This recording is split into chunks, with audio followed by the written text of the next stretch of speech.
আলাইকুম। যারা সুনামগঞ্জ এবং সিলেটবাসী আছেন, আপনারা হয়তোবা সুনামগঞ্জের এই বিশম্বরপুর উপজেলার পলাশ ইউনিয়নে অর্থাৎ পলাশ বাজার থেকে এই কারেন্টের বাজার যাওয়ার পথে এই মাঝখানে এই লোকটিকে প্রায় সময় দেখতে পাওয়া যায়। উনি দিনরাত 24 ঘন্টা এখানে থাকেন এবং বৃষ্টিতে ভিজেন, রৌদ্রে পুড়েন এবং সারা রাত্র এখানেই রাত্রি যাপন করেন। আমি একদিন রাত্রে 12টা বাজে ওনাকে এখানেই দেখতে পাই।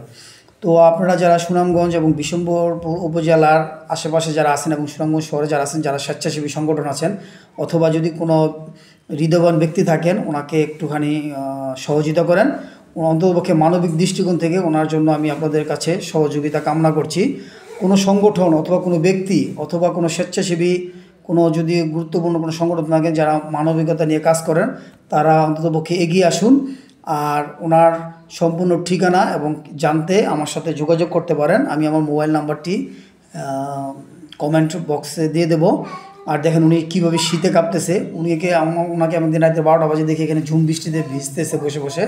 আসলে ওনাকে আশেপাশের লোকজন কেউ চিনে না, তো ওনার কোনো তথ্য আমি আসলে কারোর কাছ থেকে পাইনি।